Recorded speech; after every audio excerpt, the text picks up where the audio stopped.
speaker, Dr. Georgia Richards. You'll have seen in the bio, hopefully, but just to remind you, Georgia has recently joined King's from the University of Oxford. She has joined as a King's Prize Research Fellow, Doctor of Philosophy from the University of Oxford, and a BSc in Biomedical Sciences from Pharmacology from the University of Queensland. And today, Georgia is going to be telling us about harnessing information from coroners to reduce premature deaths. So, Georgia, thank you so much for giving up your time, and we're really looking forward to your presentation. Over to you. Thanks so much, Glenn. Good afternoon, everyone. Thanks for joining today. So I thought I'd start with a little bit of background about myself to begin, and how I sort of got into the world of death and inquest data, which will hopefully not bore you this afternoon. But to begin, if my screen will go, yes. So my journey in sort of research and started back in Australia. I'm an Australian. I'm from Brisbane, and I became really interested as an undergrad while I was working. I was studying pharmacology and science at university, and I was also working in a pharmacy. My brother's a pharmacist, and I saw many people coming into the pharmacy taking over-the-counter pain medicines. And so I got interested in why they were taking this, sort of had this dependence on pain medications and over-the-counter pain medicines, and got interested in the area of drugs called opioids. So my first project back in 2015 was building an interdisciplinary team, working with pain consultants, OTs, clinical pharmacologists, psychologists, a big group of excellent pain researchers to try and investigate the effectiveness of long-term opioid use in people that had chronic low back pain. So that's sort of where my journey started, and my passion in pain really started in undergrad. And then I spent a few years in Australia doing research before I came over to the UK 7 years ago now. So I thought I'd come to the UK and do a PhD on opioid deprescribing and the sort of harms of opioids. But when I started to get into the data, I realized that there was so much other data sources that hadn't yet been investigated, such as over-the-counter use of opioids, the private prescribing of opioids.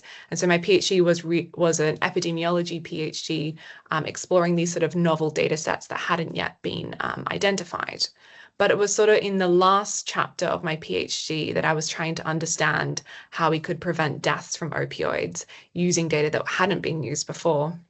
And in sort of epidemiology, public health, often we use national statistics or electronic healthcare records, but I got really interested in how we could prevent deaths from inquest data. And this came from my time in Australia. Australia has a national database of all information from inquests. And this database has existed for over 24 years. It started in 2000.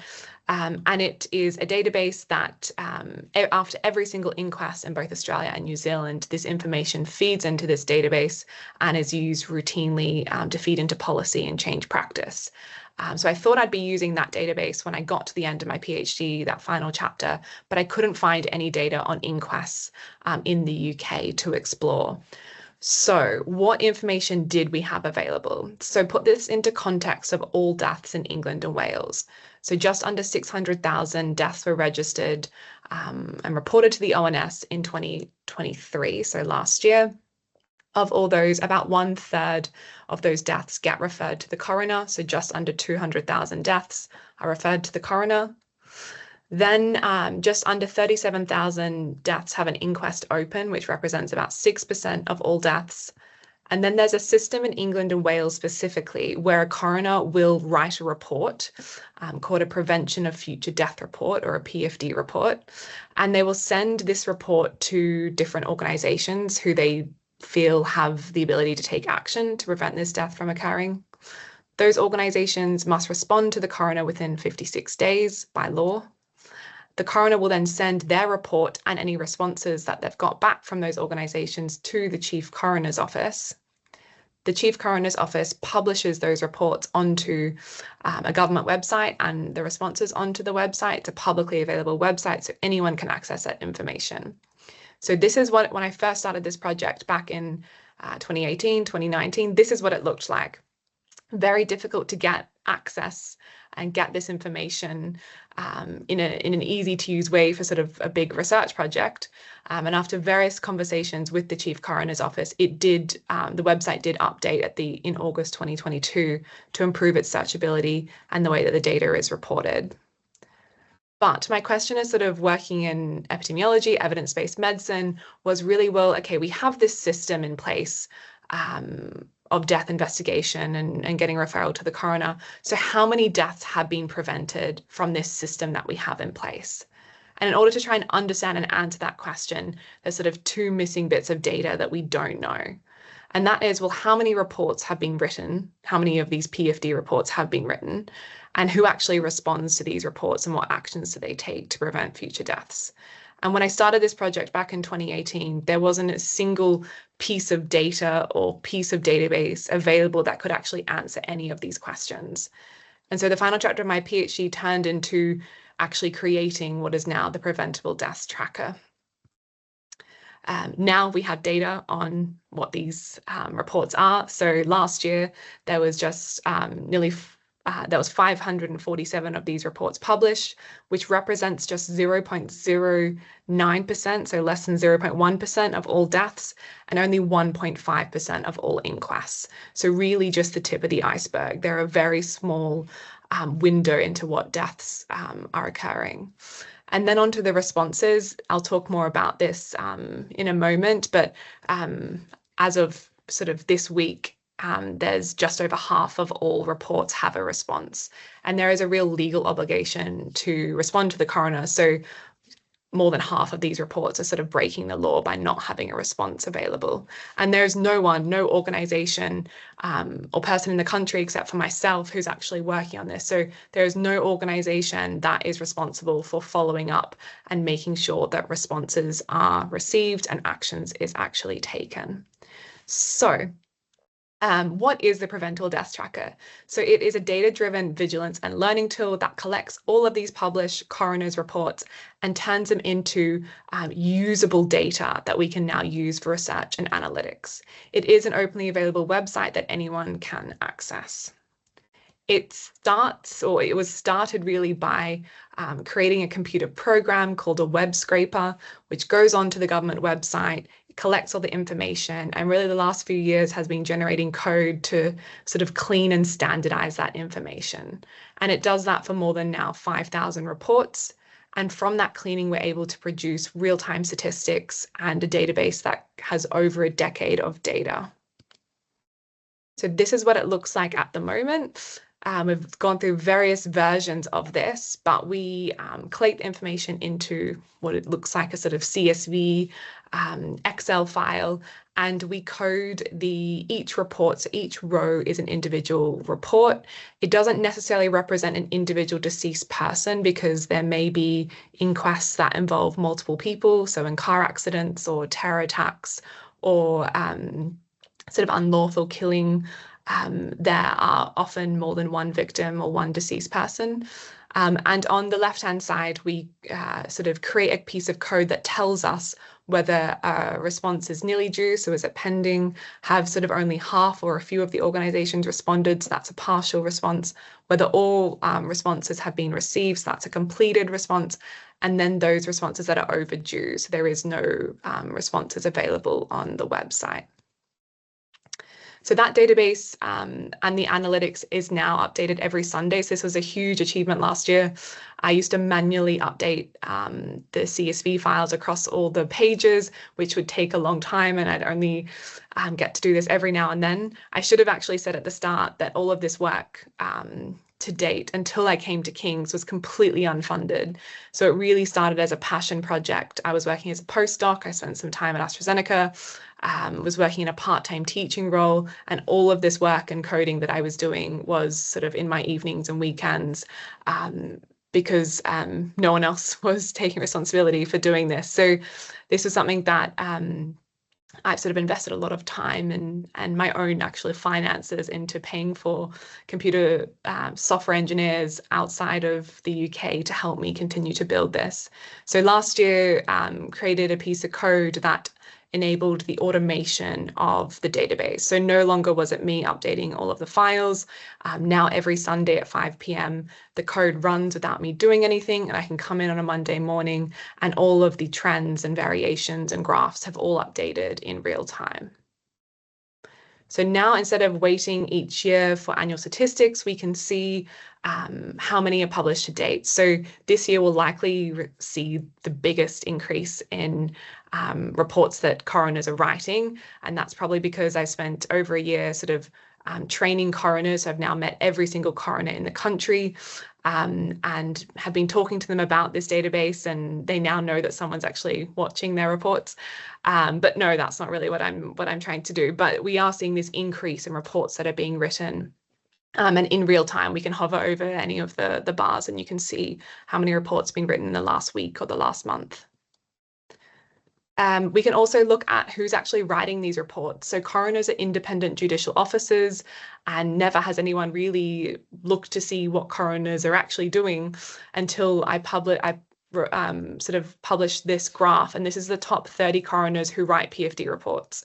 Some of the feedback was that coroners were a bit cross about this because they said it was a leaderboard. It is certainly not a leaderboard. It's just to show that there are coroners that write hundreds of these reports, and then there's coroners that don't write many of these reports. And we're just trying to make sense of this information. So to look at that in a sort of more sort of interesting way, probably for epidemiologists, is to map that and to think, well, how many of these are being written across the country? What we do need to do is start some data linkage projects where we can actually see, well, is it just that because coroners in Greater Manchester South are writing more reports, or is it because there are more deaths that occur in these areas? So this is very much so just raw numbers around using the data to show you how you can look at it in different ways that no one has yet done before. So in addition to the database I showed you earlier, turning the responsibility off coroners and onto the organisations that receive these reports, I published a new database I'd been working on for some time to look at organisations. And this database updates every single day, so it provides real-time insights into responses and the organisations who receive these reports. So if we look at the top 30 organisations, not surprisingly, we've got healthcare up there, so Department of Health and Social Care, NHS England, the CQC, but also prisons, the Home Office, Department of Transport, and then obviously lots of NHS trusts as well. Police, councils, highways, all sorts of people receive these reports. Over 2,000, there's over 2,000 different organisations that have received these reports. And I've just completed a really large FOI project over the summer where I reached out to every single organisation who've received a report to try and understand more about their processes for what they do internally. And none of these organisations were tracking these reports that were coming in. They definitely don't learn from these reports, and there's really no system in place to pull this information together and start learning from these really preventable deaths that are happening across the country. So to sort of bring more attention to this data, created 4 counters onto the website. So if you hover over the Reg 28 database, you can see all the different pages there. And here in real time, this updates every day.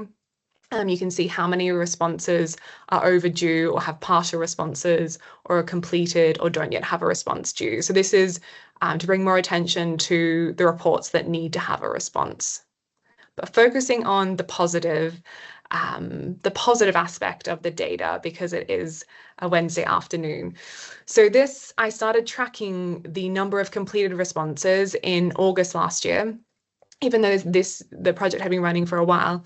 I started monitoring this before I published the graph, just to see what was happening around people that were publishing responses. And then in November, December last year, I undertook an audit. So I reached out through the Coroner Society, so got approval by the Chief Coroner, and I offered to all coroners in the country that I'd be happy to audit their reports to see what reports may have responses that are overdue. So about 14 coroners and coroner areas got involved in this. And as you can see across December and January, sort of February, you see this increase, sort of 10, 11% increase in the volume of responses that came online. So that's a big, in the world of coroners, that sort of increase was really positive. And then since then, there's just been this continual increase in the volume of responses that are coming online. So because of this data we now have, we can track in real time the impact of using data with coroners and how this can really increase and change behavior. So obviously the most important part why I'm here is to talk about the research that I've done and the research that I plan to do now at King's. But the database is there to really improve how you can use it and to do research. So because I've done so many projects to date, I've able to create a piece of or various different types of programs that can be used to really replicate over and over again for different types of deaths that I've investigated. So really sort of establish this transparent and reproducible research methodology. So the first case that I did, and I'll talk about this a little bit and then share the other ones, it may not be too relevant, but this is sort of really what made me publish the website instead of just publishing an academic paper. So it was during COVID, so it was 2020, we were in lockdown. I was working on my PhD on opioids, and I came across this case. It was one really early case from 2013. And it was a 30-year-old woman who was an inpatient in a mental health facility. And she was detained and decided to drink the hand sanitizer gel that was readily available for all patients. And that was an intentional act of her drinking that hand sanitizer. And then I was going through the database and I came across another case 2 years later in 2015 of an elderly man in a tertiary care hospital who accidentally consumed the hand sanitizer, and he had sort of suspected Alzheimer's dementia. He'd come into hospital with confusion. So the concerns raised by the coroner in 2013, if they had been sort of acted upon, this death in 2015 could have been prevented. So I wrote about this at the end of 2020 when we were going into the first winter of lockdown, and said, there are key at-risk groups here. I also collected all the data from the poisons unit to see how many cases of poisoning from alcohol-based hand sanitizer, and we were in a place where there was hand sanitizer literally everywhere. So this was the power of sort of having a data set where at different moments in, whether it be in a pandemic or sort of drug-related deaths, where there might be these sort of spike or areas of interest, that having this data available is really useful into how we can sort of prevent future deaths. So that was the first piece of work we did back in 2020. And this is why I then ended up publishing the website, because I was like, it's not just me. I'm not an expert in hand sanitizer, and it's not just me that should be looking at this information. So I'm going to publish it to get it out there as a website that others can use. So since then, I'll just go over these quickly and can ask any questions if there's any areas that people are interested in. But we've looked at deaths involving medicines, obviously deaths involving opioids, which was one of my PhD projects, deaths involving cardiovascular disease and anticoagulants, deaths involving suicides, deaths involving sepsis, falls, and COVID. This was only half of the pandemic, so we're updating this project at the moment. We also have lots of ongoing research projects, including maternal deaths, deaths involving people with autism, violence against women and girls, bleeds, clots, anaphylaxis, chronic pain, surgery, and the list goes on. But there's many different areas of healthcare, as well as we've looked at preventable deaths involving cyclists, and things that also can be prevented outside of health that this data can be used for. So outside of sort of the academic publications, really how this work has survived without just me doing academic papers is because of the other dissemination work that I've done, including a newsletter that I run and working with the Media Chief Coroner's Office and the government. So if we think of how many people read our academic publications, well, since launching the website, just the website itself, I've had over 130,000 users. So I'll never get 130,000 people to read one of my academic publications, but if I can create a tool that bereaved families, that barristers, that those who are defending different NHS trusts can actually use and access the impact of my research, sort of goes way beyond just a H-index or another publication. And through my newsletter subscription, I have now over 1,000 subscribers. So every month or every couple of weeks, I'll send out an alert about new research that we're doing or something interesting that I found in the data. And I do sort of monthly reviews on what's happening in the world of coroner data. And that sort of newsletter has really brought a community of different people that get in touch with me all the time. Also done a lot of work with the media, and I got sent this photo yesterday from a colleague that an interview I did with the BMJ is on the front cover of the BMJ journal. So you never know what sort of where these things are going to go, but The Guardian, the BBC, the Times, all different media outlets, as well as investigative journalists working at the BMJ. Earlier this year, I was invited to give evidence in Parliament for the Coroner Service follow-up inquiry. So this was something that a project that I was doing as a passion project. I'm now in Parliament advising the government on how to improve the Coroner Service by using data. Because the government, we now have a new government, they weren't able to publish their findings, but the Justice Committee did publish a sort of letter to the Minister for Courts and Legal Services, and did summarize in about 8 pages all of the findings from the follow-up inquiry. And on 2 of these pages, I won't make you read them, but on 2 of these pages, so sort of 1/4 of the letter, they actually summarize all of my recommendations and put the Preventable Deaths Tracker into this letter. So I don't know if this will ever happen again in my career, but this goes to show how a passion project and something you accidentally start can then end up in front of government ministers and can really hopefully have impact now that I'm funded to do this work. So what am I here to do? So my sort of vision for the King's Prize Fellowship is, well, A, to get funding to sort of work on this full time rather than an ad hoc when I can, but really to build an interdisciplinary team that brings together all the different experts that work in death investigations. So we really do need informatics, we need computer scientists and software engineers to work together with epidemiologists, public health people, toxicologists, pathologists, forensic science, and those working in the sort of legal side of things, and coroners. So it's sort of, King's is the best place for this because it has experts across all those areas. So bring those people together and working on big, large grant applications to hopefully secure proper funding where we can build an Australian equivalent system. So my vision beyond the fellowship is creating this national database where we're not just learning from that 1.5% of all reports, and we're starting to learn from all inquests. Australia also has a coronial prevention unit, which is the people that use this data, and they inform the government of any sort of changes or trends or patterns that they find in the data. So this is really the vision for what the UK can and should have, and this should be funded so that we can learn from all inquests. I will finish there, but I'm really happy to answer any questions, as well as if anyone's working in this space or interested in death prevention or using the database or want to get involved in a grant as well. I'm very happy to connect and collaborate. So thank you. Thank you, Georgia. That's fantastic. I thought really wonderful story of how the germ of a research idea can somehow sort of sprout legs and start running all over the place and go in ways that you didn't expect.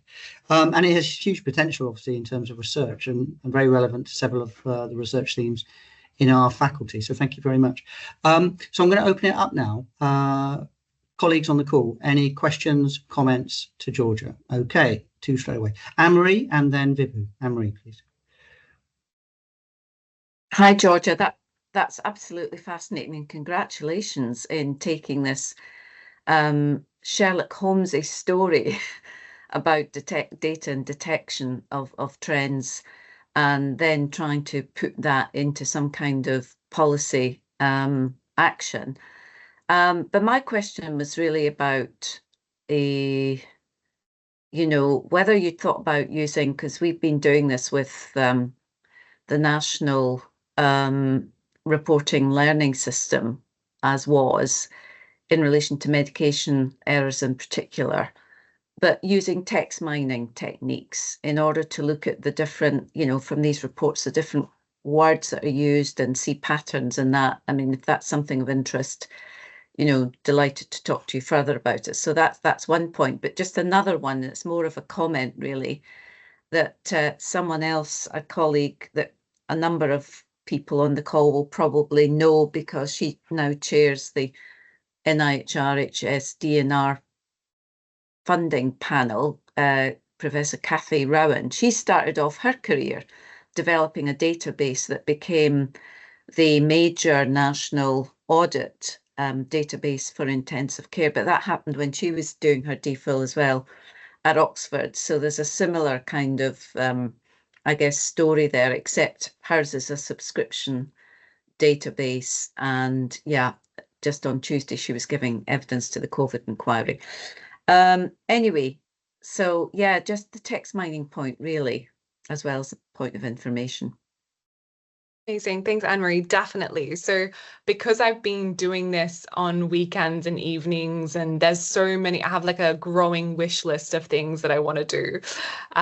So I should have said when I brought up when I was talking briefly about the research projects, they were made possible because in my role at Oxford, I was teaching evidence-based medicine in the medical school. So I supervised about 40 medical students in the past sort of 5 years. So that was done by working closely with medical students and teaching them about the data and how to do research. And that's where those projects came in. I made sure they were always first author on all the papers, and rather than me, because it helps their career to be first author on those papers. So I haven't had the chance to do text mining, but it's definitely something of interest, which is what the grant, once I get, the whole point of the King's Prize Fellowship is to develop preliminary pilot data and ideas that you can then use to apply for large grants. So I'm working up grant applications for Wellcome and MRC. So definitely something that I'll reach out to you to talk about more when I get to that point, and would be delighted to be connected with Kathy,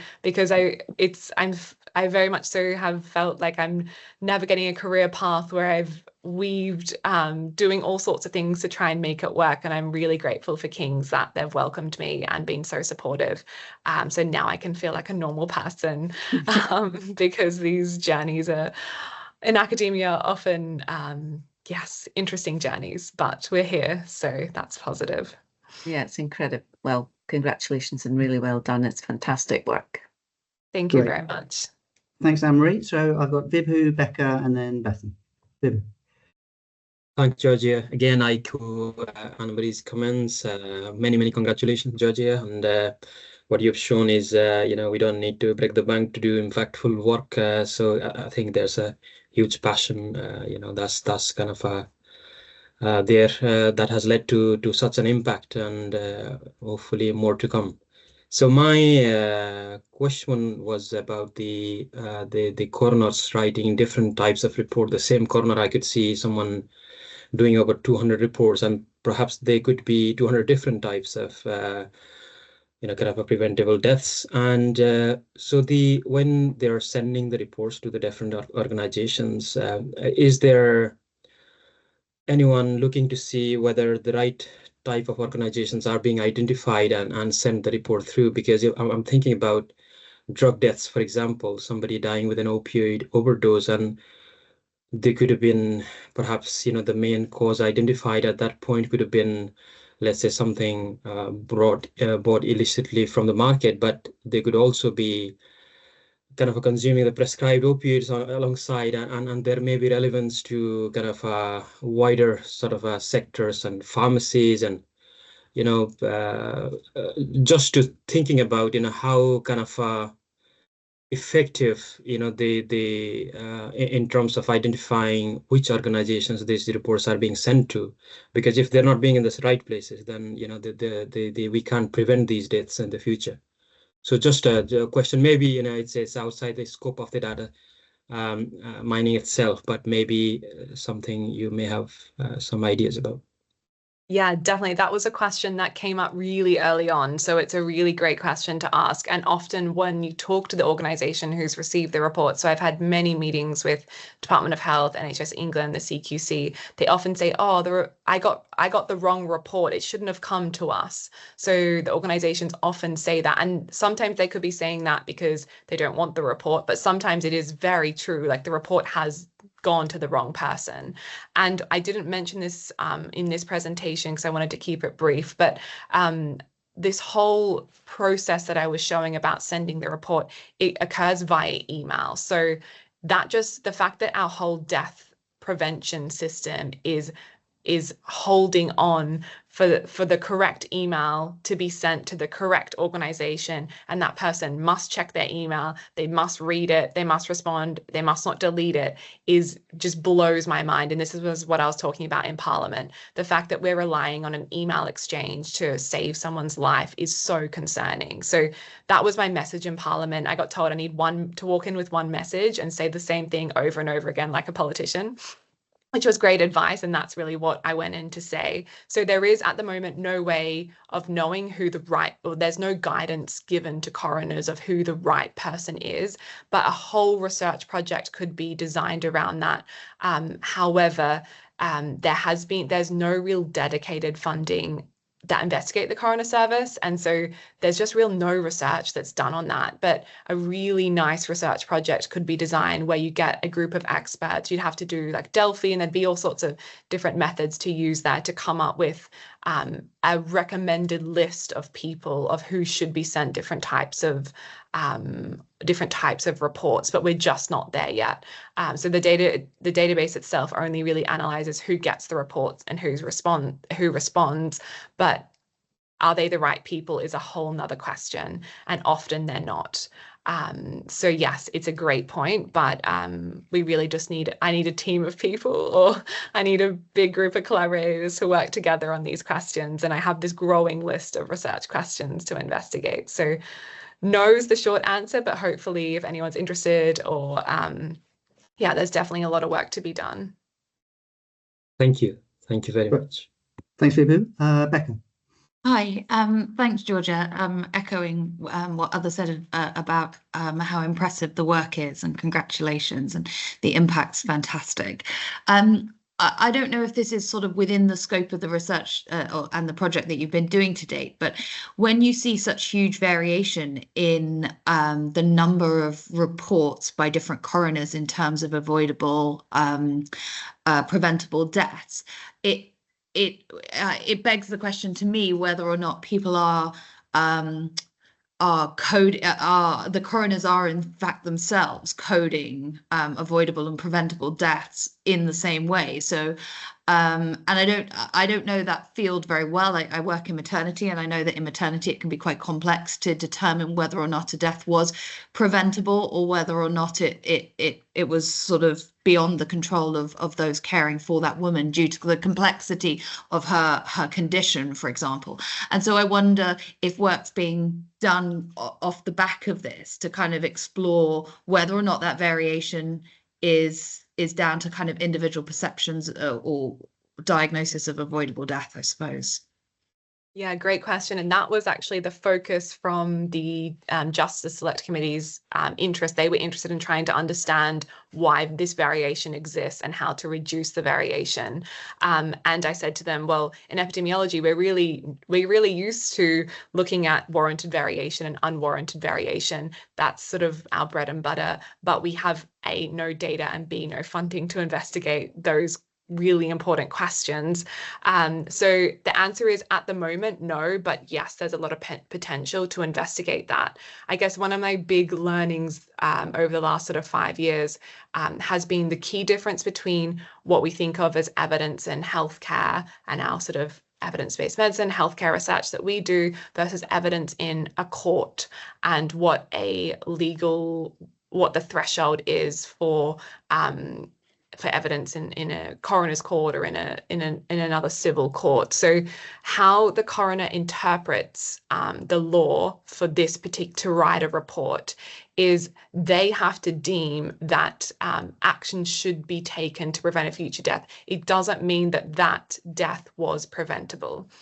So often what is the reports that get written is that I spent all Friday in the St Pancras Coroners Court. So I'm now visiting all the courts around London and outside of London as well, to sort of, it's really important to know how their day-to-day life is in a court, to then understand what gets written on the paper. But the death on Friday, that death wasn't preventable. There was nothing more that really could have been done, but there were many learnings along the way and issues along the way that other deaths will definitely occur if these changes aren't made. So that's the sort of key bit. They're not all preventable, but future deaths could be prevented if action is taken. So really nuanced and not easy to define, but there is across the country no clear threshold that a coroner will use, or an algorithm or a flow diagram for, yes, I will write a report, no, I won't write a report.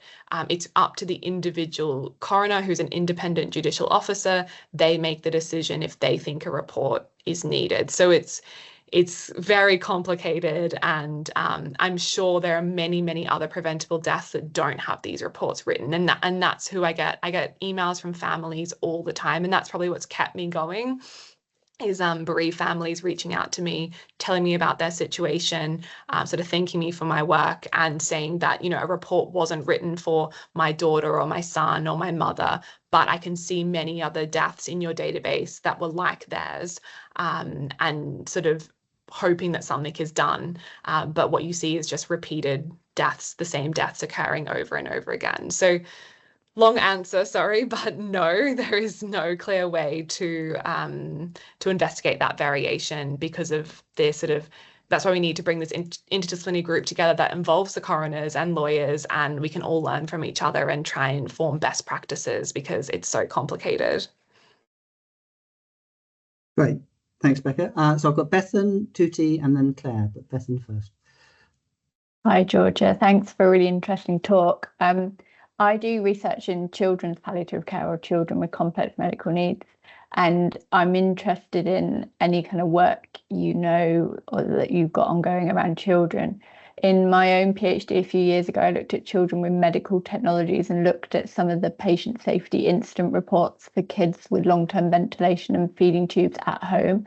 So the parents are often, they're managing medical equipment where errors the child can die, sort of, so not just in a hospital setting.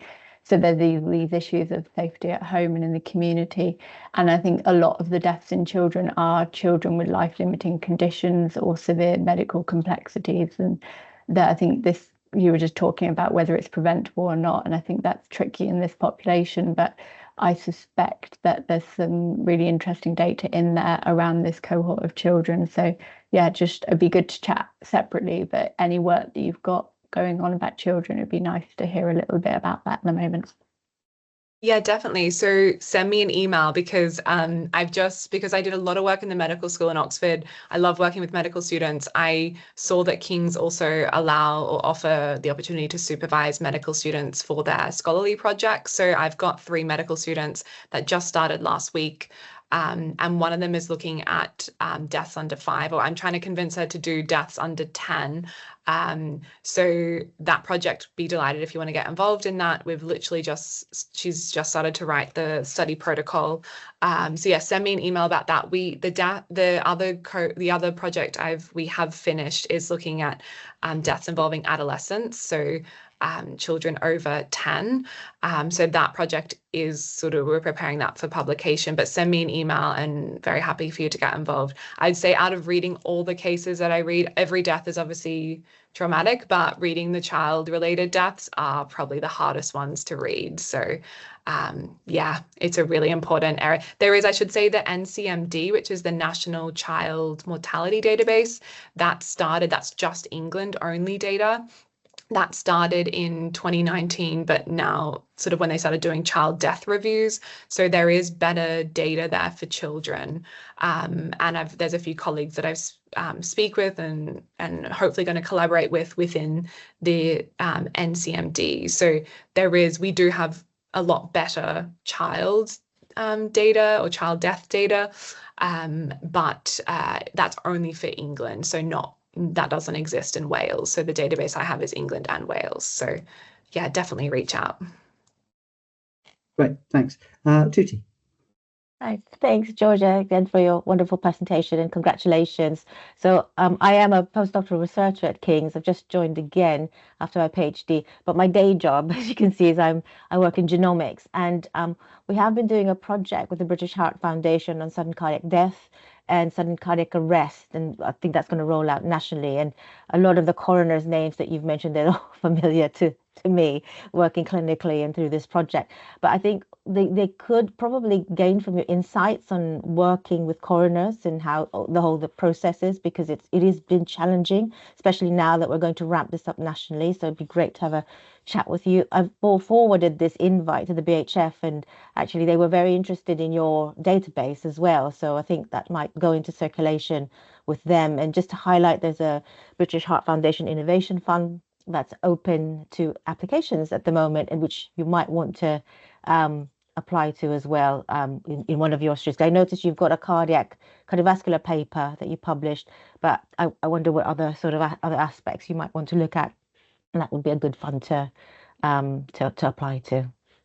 Great, thank you. Yeah, I'll definitely have a look at that. That was one where we just looked at cardiovascular disease and anticoagulant use, because when we looked at all the CVD data, it was huge, as you can imagine. But with the fellowship money, I am completely redoing. So what I've showed you today will not look anything like this in a couple of months, hopefully. So have a brand new web designer and a back-end developer who now I can fund to fully change the website and make it much more easier to use, and much more sort of graphic and lots of data visualization and things like that are beyond my skills, because I've built this on my own. But what we're trying, the sort of pockets of money that we're trying to apply for, are trying to get trackers in real time. So where every day the database, when the new data is added, we can know how many CVD deaths or how many opioid deaths or how many new inquests have been done into COVID related deaths, or those sort of topics that we need to know in real time or learn from in real time. So I'm talking to someone in the Department of Transport about building one for car accident related deaths, and what roads we need to change right now, because this death has just occurred. So the real-time tracking, even though we've done these research projects, it doesn't mean that everything's done in that topic area. So yeah, there's lots of work to be done, and I'll look into that fund, but also happy to collaborate, as I say, on any ideas or projects, or if you want to use the data in any way. Thank you. Great. And Claire. Hi, thanks, Georgia, and what great work. It's, yeah, there's boundless opportunities from what you've done. I had a question. You mentioned that not all organisations even report back, but of those that do, they sometimes have an action plan. You know what I'm going to say? Is there any kind of, well, you also say it's not monitored, but there seems to me to be lots of scope to understand what the impact of what their action plans are, which is sort of what you're saying anyway, is if the system worked better, you know, you wouldn't have found those two cases so many years apart, potentially, you know, we can never. But is there any interest, you know, from the organisation's point of views? I mean, I wish. Talk about no money, no. Yeah. So I had so much hope sort of a year ago when I was having these really deep, in-depth conversations, and even like roundtable meetings with, so one of the amazing senior coroners in Berkshire, she helped me organise roundtable meetings with Department of Health, NHS England, CQC, to try and get this common language agreement and hopefully communal funding for doing such work. But obviously these organizations are extremely defensive. So what happens when the inquest is open, particularly NHS trusts, they will spend so much of our taxpayer money getting defense, obviously barristers, lawyers, to go in and defend the trust, and they will come with a ready-made action plan and give it to the coroner and say, we don't need a PFD report, we've done everything and everything is fixed and it's all okay, so don't send us a report. So that's why we need to learn from all inquests, because they come ready with action plans, and we're all paying for that in our tax money, and so much of the NHS budget goes to protecting the NHS through litigation, even though an inquest is not litigation in any means. So that's part one action plan, is at the inquest, what are those action plans that are handed over to the coroner? That's sort of my biggest area of interest first, because that's sort of they're the things that we're never going to know about. And then in the responses, so if they don't give an action plan, or if the coroner is still concerned, they'll then write a report. And most of the time, the responses are, oh, referring to NICE guidance, or referring to something else, or we've done a training program. It's like on a Teams call where they've said something, and it's either saying we don't need to do anything, or referring to things that are already in place. It's very rare that you'll actually get a decent response that really outlines what they've done. So it's an area that I haven't really had capacity to explore, but there would be so much potential. And what I say is, like, where are the gaps? So what's been done and is it effective is like the first question, and then what hasn't been done and where is action that actually needs to be taken. So yeah, there's so much rich data in there, and it will hopefully take a career to do, and lots of other people getting involved to start answering these really important questions with a data set that just hasn't really been of common use in healthcare. So it's not just healthcare, but it's got lots of other applications. So yeah, really important, not done. Basically everything on the call is not yet done, because no one's been funded to answer any of these questions. So really important point, happy to talk more about it. And yeah. Can I be cheeky and ask another one? We've got 10 minutes left, so if you, another quick follow-up, yeah, that's fine. Yeah, so it's kind of sort of not a follow-up, but I just wondered if you've done much work with the National Confidential Inquiries into patient outcome and death on anything, because I imagine this could potentially be a great resource for all those. No, I haven't. Yeah, no, I haven't is the short answer. No.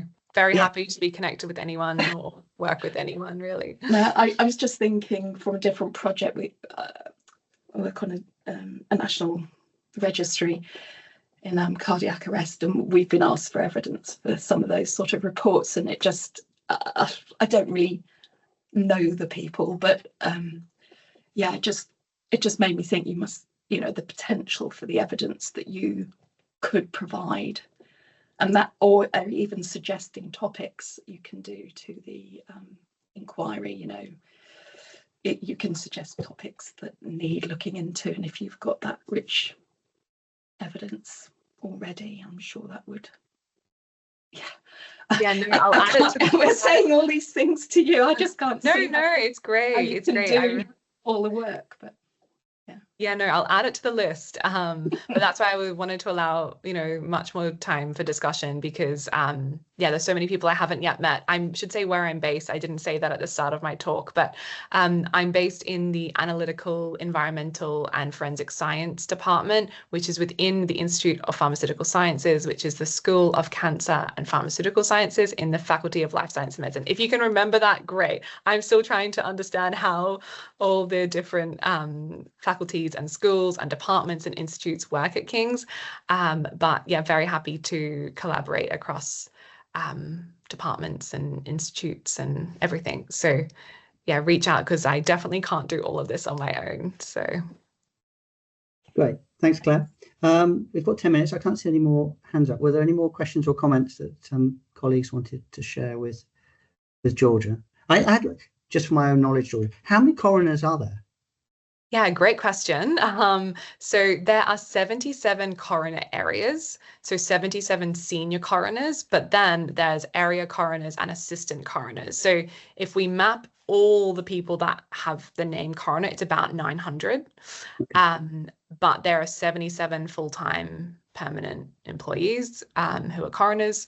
And then, yeah, from there, an assistant coroner may do 1 inquest a year, or they might do 50 inquests a year. So it really varies based on, but yeah, we have about 37,000 inquests. So yeah, Okay. it's a very complex it's complicated, but 77 is the baseline.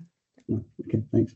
And I think you intimated this, but 547 preventable future deaths in 2023. That seems extraordinarily low. Yes, correct. Yes. Okay. Yeah. So that only represents 1.5% of all inquests. So that 500 or so is, yeah, it's really small. Another statistic that puts that into perspective, which I use all the time, is the ONS report 1 in 5 deaths being avoidable every year. So if we think of 1 in 5 deaths of over 500,000, we'd expect many, many more of these reports to be written. So, and the reason that we have so few goes back to that action plan point, where trusts have, if you sit in a coroner's court, you'll see the bereaved families there who most of the time this is their first inquest they've ever been to. Then you have every single trust or every single person speaking on behalf of a trust, NHS trust, will have a legal representative. So you've got this whole room of lawyers or barristers, and then the bereaved family sitting there like, what is going on? It's not about learning about my loved one's death. It's about defending the NHS. So that's why so few are really written, is because the coroner doesn't have any action. There's no action to be taken because they show that action has been taken. But whether that's true on the ground, we just will never know. Okay. And I see Mariam's posted something in the chat. Did they see this as a platform to help them collaborate? I think Mariam's, so did the coroners see this as a platform to help collaborate? Yeah, I've had mostly positive feedback. Every now and then I get negative feedback, but I'm a scientist, so I'm used to critical appraisal and rejection, I guess, from scientific papers and grants. So for me, I just said, yeah, that's fine. Collaboration, not really. What was another point of the Justice Select Committee's inquiry into the coroner service was the need for a national coronial system, which would mean that, yes, we have these 77 areas, but those coroners could float around different regions based on need. So at the moment, a coroner sitting in one of the London offices would never go and help a coroner in another area. So there is no national system that would improve a lot of the problems that we have. So collaboration isn't really a part of the coroner service or coronial practice. The only time that they will see their peers is at these annual training programs that they have. And so I participated in that last year. That's when I met every coroner in the country. But collaboration, I'd say not so much, but it definitely got them talking. And yeah, I hope that answers the question. Yeah, that's okay. That's fine. That's great. Can't see any more hands up. I had one really minor question, but in that list of organisations, one of them was redacted. So, and it seemed like there were quite a few reports relating to that organisation. So the coroners can redact the organisations, or the chief coroner can. Okay. Right. Yeah, it happens quite a lot. Because obviously you have a lot of private organisations. It's quite scary because, yeah, the chief coroner is fantastic at putting information out there. So the fact that all this information is online is really because when our GDPR rules only apply to a living person. So when you're a deceased person, we don't have really we have ethical considerations, but we don't have any data protection laws against deceased people. So it's something I think we don't think about as living people, what's going to happen to all of our data when we die. It's not something that we think about. So the coroner's office is great at, open justice is really important, and sharing that information is really important. But things like drugs, particularly relating to suicide, is now all being redacted. And then some organizations can ask to redact certain information, but it's at the discretion of the chief coroner. So they can say no. But if there's a valid reason if they can give a really good reason for why, then they will redact information. But it's not just like, oh, this trust wants to be redacted and they'll get redacted. No, it's often sort of private organizations that can have a really good reason for why their information shouldn't be redacted. The other thing that gets redacted is if it's anything to do with like national security, or like terrorism, or anything that's like going to put the public at risk, that will be redacted or not published at all. So there's some very few examples like that won't be open, but otherwise the name will be redacted. All personal information of living people is redacted. So if you're if you go to give evidence at an inquest, you're protected, obviously, because you're a living person. So yeah, it's fairly safe in ways, but there is people that get around being redacted directly from the report. Okay. Thank you. I can't see any more hands up. We're pretty much out of time. So, George, it just remains for me to say thank you so much. I strongly suspect several colleagues on this call will be emailing you and getting in touch, because I think there is huge potential for the research in our faculty to draw on your work. So thank you so much for coming along. I just wanted to flag that we'll be having another external speaker as part of our research seminar series. It's a little bit away. It's on the 29th of January, 4 o'clock.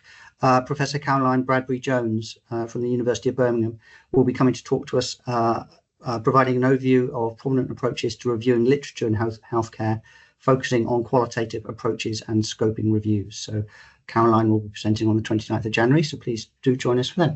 But for now, Georgia, finally, thank you very much. It's fascinating. Thank you. Thanks, everyone. Bye. Thanks, everyone. Take care. Bye.